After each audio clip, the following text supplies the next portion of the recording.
Bonjour à toutes et bonjour à tous, je vous retrouve avec grand plaisir pour vous présenter comme promis une review de ce magnifique livre de Sylvie Lavoie illustré par Gabrielle Sanchez.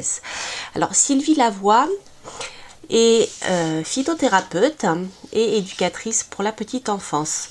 Voilà, donc dans ce livre en fait elle va nous parler, je dirais en connaissance de cause, des plantes qu'elle utilise, des fleurs surtout principalement, dans différentes recettes, que ça soit sur le plan du bien-être, je dirais, sur le plan gustatif, sur de nombreux plans. Donc je vais vous expliquer tout ça en détail dans ce magnifique livre qui est superbement illustré par Gabrielle Sanchez. Alors Gabrielle Sanchez, vous le connaissez, pour ceux qui ont l'oracle de la sorcière noire et des runes, voilà. Voici son oracle divinatoire et les illustrations de Gabrielle Sanchez qui sont vraiment tout en douceur. Moi j'adore ces illustrations et voilà, je trouve que c'est vraiment super beau. Voilà, donc ça c'était pour situer ce magnifique livre aux éditions Pré Daniel.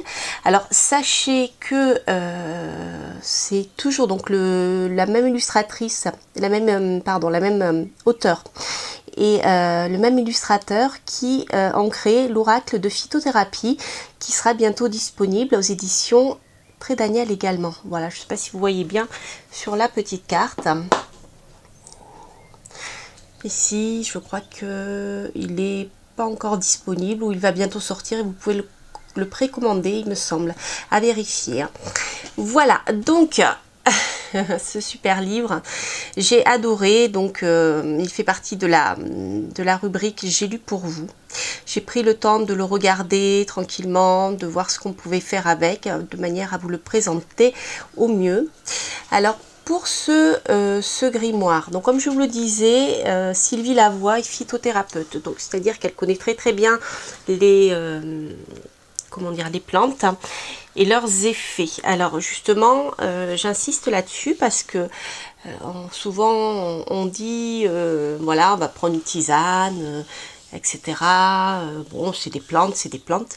Détrompez-vous, les plantes ont une puissance médicinale très importante. Elles sont capables de guérir. D'ailleurs, la médecine traditionnelle a synthétisé leur substance active pour le diffuser d'une autre manière, de manière chimique en fait.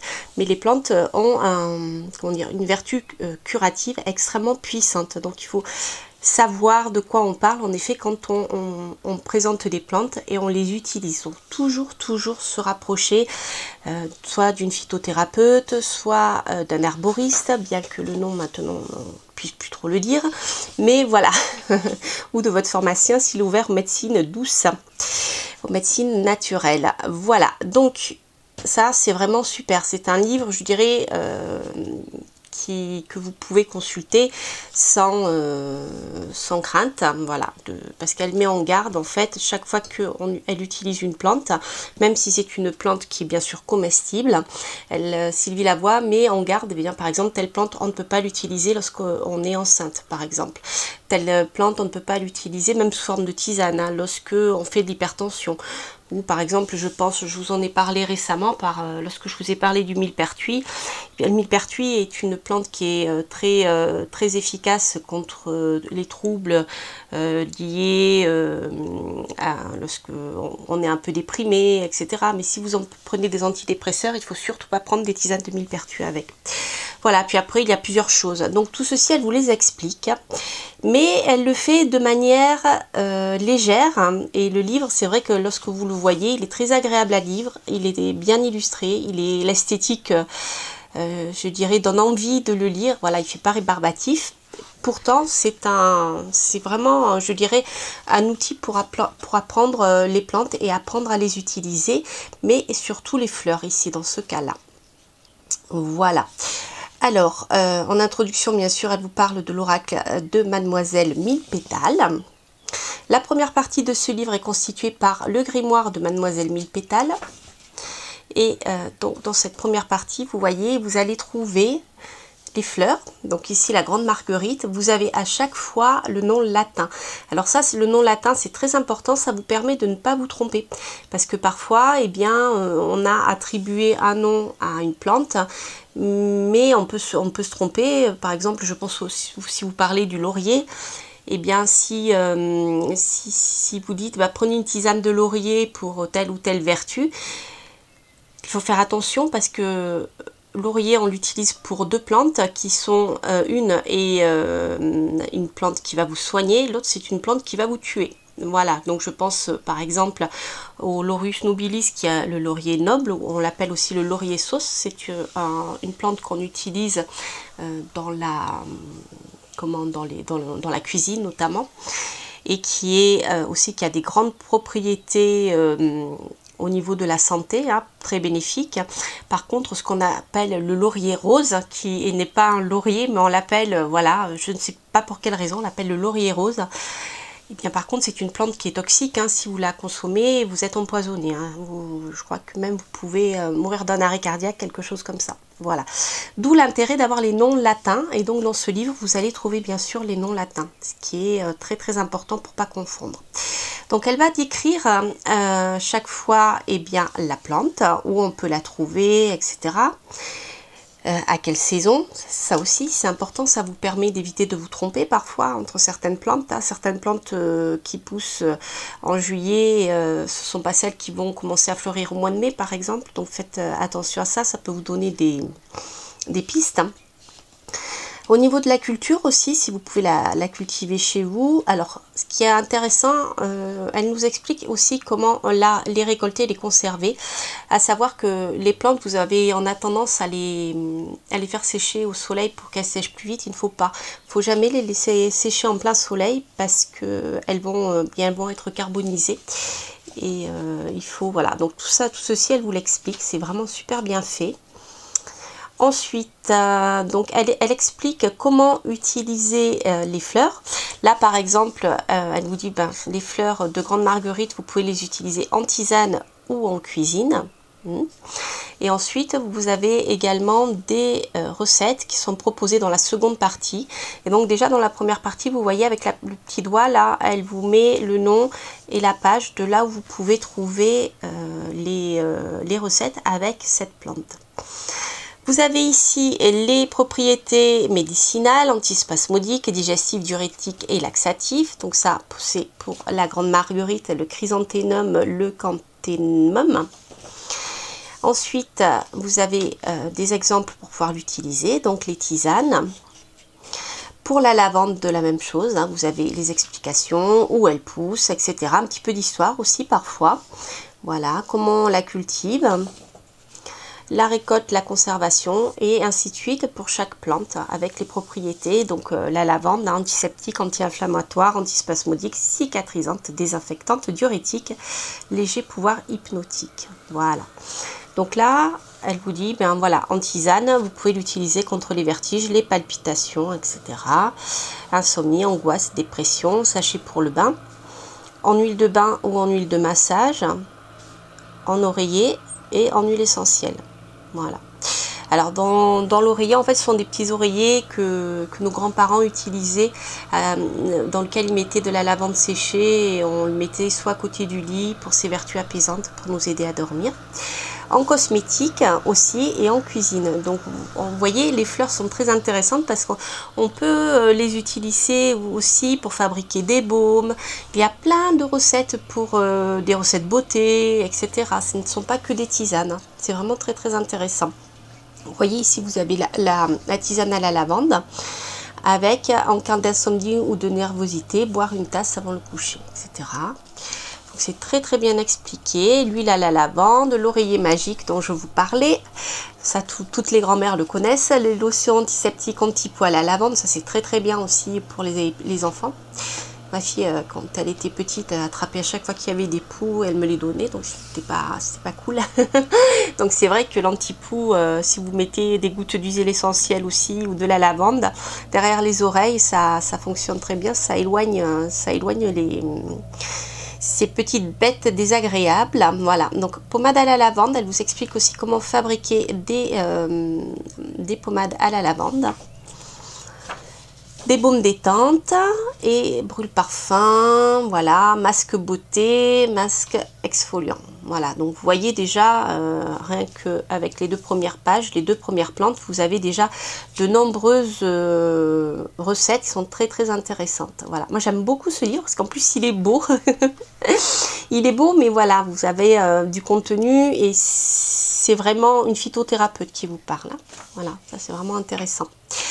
Voilà, donc là, grosso modo, donc pour la première partie, vous avez la grande marguerite, la lavande, le lilas, la marjolaine, la mélisse, la menthe poivrée, l'origan, le romarin, la sauge, le souci, le trèfle rouge et la verge d'or. Voilà. Alors, vous voyez, ce sont des plantes que l'on trouve partout. Ce ne sont pas des plantes que l'on peut faire venir de l'extérieur, etc. Ce sont des plantes qui poussent chez nous. Et comme on dit en général, tous les phytothérapeutes disent qu'il faut consommer de préférence les plantes qui poussent là où on habite, d'accord? Parce elles ont une vertu qui est adaptée à nous.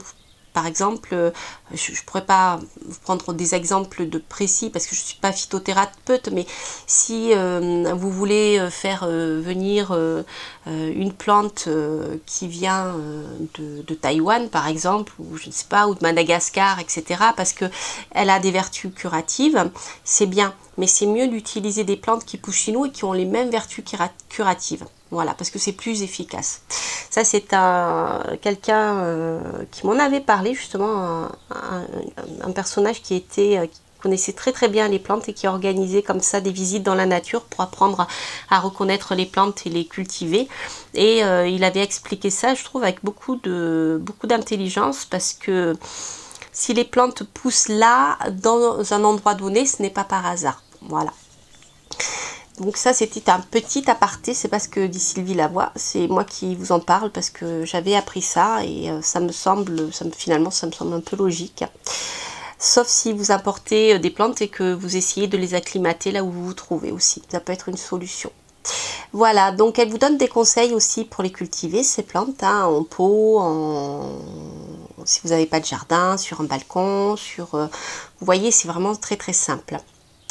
Alors, à la fin de cette première partie, ce qui est très intéressant, c'est que vous avez donc diverses tisanes répertoriées, la signification des propriétés et surtout le guide pratique des recettes classées par symptômes. Donc ça, c'est sympa parce que si par exemple vous cherchez une plante mais vous ne savez pas, en fait vous avez je sais pas, vous pouvez pas dormir et vous savez pas quelle plante vous devez utiliser pour retrouver le sommeil, eh bien au lieu de passer en revue chaque plante et de chercher pour chaque plante ce dont il s'agit, eh bien vous avez à la fin un petit glossaire qui vous permet de retrouver tout ça facilement. Surtout quand on est fatigué, on est en manque de sommeil, eh bien on a encore plus de mal à se concentrer pour trouver la bonne plante. Vous voyez, ça génère du stress inutile. Voilà, je trouve que c'est bien fait. C'est pour rigoler, mais voilà, je trouve que c'est bien fait. Voilà, donc guide pratique, vous voyez, donc vous avez à la fois les lotions, les tisanes, et vous avez eh bien abcès, acidité, acné, aérophagie, anémie, bouffée de chaleur. C'est très bien pour la période de la préménopause et de la ménopause. Voilà, crampes musculaires, cicatrices, circulation, mauvaise circulation, cystite, conjonctivite. Vous voyez, on a quand même dysménorrhée, on n'a pas que des choses légères, hein. On a des choses qui sont vraiment embêtantes. La brûlure, les brûlures, c'est rigolo, elle parle de soucis, je la connaissais pas, je connais le millepertuis. Donc voilà, de quoi apprendre beaucoup de choses de manière, je dirais, sympathique. Alors ça, c'est pour le glossaire. Ensuite, avant, vous avez là, les noms par les propriétés. D'accord, si vous y connaissez un petit peu plus sur le plan, je dirais, phytothérapie, eh bien, vous savez ce que veut dire héménagogue, expectorant, bon, digestif, ça va, dépuratif aussi, aphrodisiaque aussi, je suppose, voilà, antiseptique, astringent, c'est un peu plus ennuyeux. Alors, pour chaque nom, je dirais, qui est important à connaître, enfin, pas nom, adjectif, hein, qui est important à connaître pour s'y retrouver, eh bien, elle va donner une petite définition. Voilà, donc astringent resserre les tissus, héménagogue régularise et provoque les menstruations. Alors ça justement, je crois que, ah si elle en parle, c'est la sauge, hein. Moi, je vous en avais parlé, c'est très très efficace, hein, que ça soit pour les jeunes filles qui commencent à avoir leurs règles et qui sont douloureuses, qui sont pas bien installées, ou pour les femmes qui sont en phase de préménopause et de ménopause. Donc c'est vraiment très très très bien fait. Alors voici quelques tisanes. Donc là c'est pareil, vous avez ami de la femme, romarin, sauge, vous voyez, souci, trèfle rouge, beau dodo, bon nerf, lavande, grande marguerite, marjolaine, etc. Donc je trouve que c'est bien fait. Bonne élimination, origan, etc., etc. Voilà, donc ça c'était pour la première partie. Ensuite, pour la seconde partie, elle l'a appelé le jardin gourmand de Mademoiselle Mille Pétales. Alors là, nous allons rentrer de plein pied dans la cuisine avec les fleurs comestibles. Donc elle va expliquer, Sylvie, comment débuter, et donc elle va expliquer les règles à connaître avant. Donc dans le doute, abstiens-toi. Si vous ne savez pas reconnaître une fleur, si vous avez un doute, ne le faites pas, parce que comme je vous l'ai dit, eh bien certaines plantes sont dangereuses, d'accord, et d'autres vous pouvez les confondre et ne sont pas adaptées à ce que vous voulez faire. Et puis il y a plein d'autres choses. Donc tout ça, elle va vous mettre en garde. Bien sûr, ne mangez pas de fleurs qui ont été cultivées au moyen d'engrais chimiques, hein, ou pulvérisées de pesticides, cela tombe sous le sens. De la même manière, je pense qu'elle doit en parler, mais voilà, si vous voulez récolter des plantes sauvages, ne les récoltez pas sur le bord des routes parce qu'elles sont recouvertes de gaz carbonique, surtout s'il y a des voitures qui passent, hein, sur les routes, et même les routes de campagne, hein, si elles sont fréquentées, voilà. Les allergies, donc elle dit pour les personnes souffrant d'allergie au pollen, il vaut mieux s'abstenir de consommer des fleurs. La cueillette des fleurs le matin au coucher du soleil, voilà, sauf pour le millepertuis, je dirais. Donc elle explique tout ça, comment le faire. Les fleurs comestibles dans l'histoire, ça c'est intéressant, elle explique dans toutes les civilisations comment les utiliser. Des goûts particuliers de quelques fleurs, donc ça c'est intéressant. Voilà, acacia, parfum de violette, bourrache, petit goût d'huître. Ah, c'est rigolo, moi je disais concombre à la bourrache. C'est marrant, je trouve pas un goût d'huître, je trouve un goût de concombre. C'est rigolo. Et voilà, les fleurs de bourrache là, elles sont en train de pousser chez moi actuellement. Ce sont des dépuratifs, hein, en plus, c'est très bien, ça se fait beaucoup de bien. Donc voilà, vous avez l'acacia, la bourrache, capucine, chrysanthème, ciboulette et mérocale. Je la connais pas celle-ci. Monade, goût citronné, œillet, phlox, que je ne connais pas, prime vert, rose, souci, tournesol et tulipe. Je savais même pas qu'on pouvait manger les fleurs de tulipe, vous voyez. Voilà, ensuite, voilà, elle donne des petits conseils pour les petits jardins et les petits espaces. Voilà, les bacs, les pots, etc. Sur un balcon, une fenêtre ensoleillée. Alors là, on a plusieurs choses. Donc, comment par exemple utiliser des fleurs cristallisées pour la décoration, pour décorer les plats par exemple.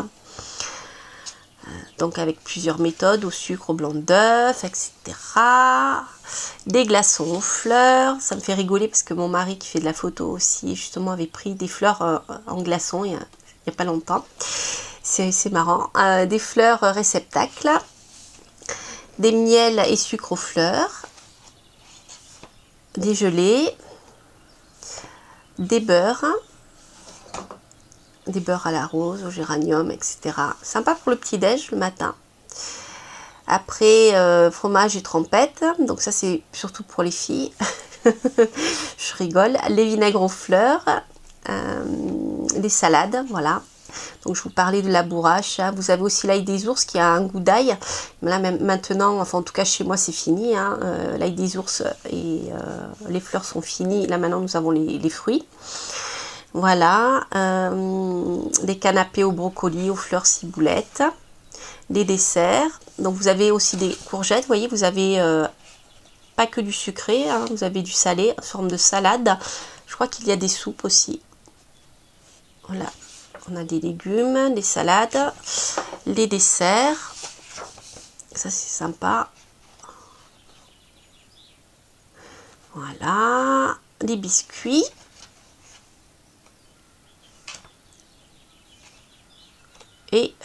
les gâteaux, des sorbets, voilà, on finit avec les sorbets. Alors, pour ceux qui aiment justement les sorbets, même les glaces qui sont originales avec les fleurs, vous allez être servi.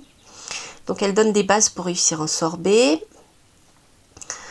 Voilà, mais bon, vous pouvez faire aussi des crèmes glacées, hein, avec la crème, là. Ici, elle parle de sorbet. Voilà, vous avez fraise et lavande, bleuet et lilas, etc. Pamplemousse et géranium, etc. etc. Alors, c'est vraiment génial à la violette. Alors après, vous pouvez les inventer et c'est vrai que moi, j'ai eu la chance d'avoir un super glacier là où j'habite qui fabrique des glaces avec des tonnes de parfums différentes faites maison. Et j'ai goûté une glace au coquelicot qui est divine. Là, c'est une glace, c'est pas un sorbet. Donc, avec les fleurs, avec les fleurs, je vais y arriver. Vous pouvez faire vraiment de super recettes. Et voilà, là, vous avez quelques méthodes. Et c'est vraiment très, très intéressant. Ensuite, vous avez les poissons et les fruits de mer, vous voyez, au souci, là. Les volailles et les viandes. Bœuf et légumes au goût de Provence. Pain doré, etc. Soufflé au souci, potage aux fleurs et aux herbes, les œufs aussi pour parfumer les omelettes. Enfin voilà, plein d'idées pour utiliser les fleurs qui nous entourent parce que c'est vrai que on avait perdu cette habitude et dans les restaurants gastronomiques, les plats aux fleurs ont commencé à ressurgir un peu. Donc là, vous allez trouver pas mal de choses. Donc je trouve que c'est un petit livre qui est vraiment intéressant et qui est assez complet. Et qui à la fois explique sur le plan médicinal et sur le plan après gustatif comment on peut utiliser toutes ces fleurs. Et voilà, il est très très joli, je trouve que ça peut faire une bonne idée de cadeau aussi. Et voilà, écoutez, j'étais ravie de partager cette lecture avec vous. Donc le grimoire et recettes aux fleurs de Mademoiselle Mille Pétales de Sylvie Lavoie, illustré par Gabrielle Sanchez aux éditions Guy Trédaniel. Voilà, et bien écoutez chers amis, j'espère que cette petite vidéo vous aura plu. N'hésitez pas à liker bien sûr, à laisser un commentaire et à vous abonner si vous passez par là. J'ai encore plein de surprises à vous réserver. Je vous embrasse et je vous dis à très bientôt. Faites attention à vous, profitez bien, profitez du soleil et des fleurs. À bientôt, je vous embrasse, bye bye.